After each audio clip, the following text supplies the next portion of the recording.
আঘোণৰ কুঁৱলী।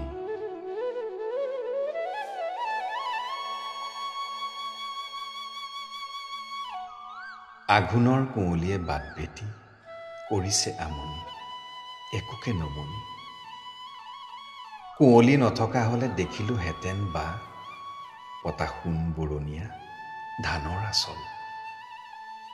দেখিলোহেঁতেন বা লিহিৰি লিহিৰি ঢেৰ আঙুলিয়ে মুঠি মৰা কেচ কেচ চিকমিক খৰকাচিবোৰ।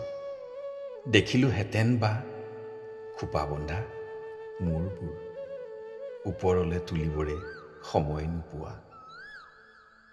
দেখিলোহেঁতেন বা পতা সোণ পথাৰত লঘু পৰিহাসময় হাঁহিবোৰ তেওঁ হালধীয়া।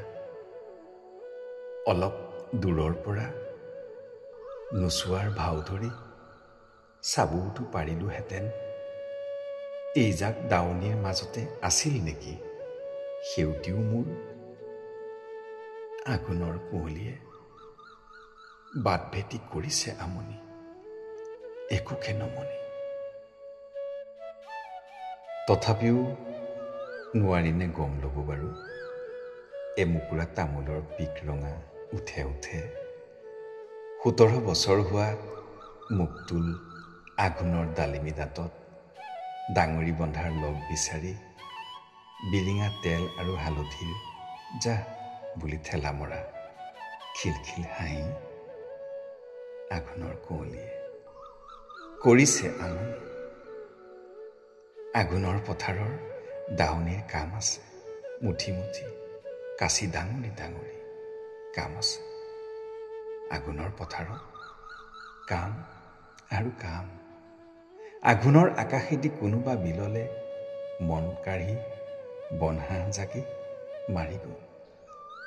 আঘোণৰ আকাশতে উৰুলিৰ ৰাগি আছে, ৰাগি আছে। আঘোণৰ আকাশত ৰাগি আৰু ৰাগি। আঘোণৰ বাটটোহে কুঁৱলীৰে ঢকা। মন হাঁহ খেদি খেদি বন শেষ হ'ল। আঘোণৰ কুঁৱলীয়ে বাট ভেটি ল'লে। বৌদেউ, আপুনি যে কৈছিল সেউতীৰ কথা, মোৰ কথা সেউতীক কৈছিল জানো?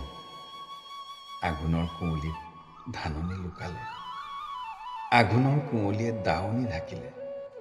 আঘোণৰ কুঁৱলীতে সেউতী হেৰাল। ডাঙৰি বান্ধিম বুলি তৰাজৰী তোলাতে থাকিল।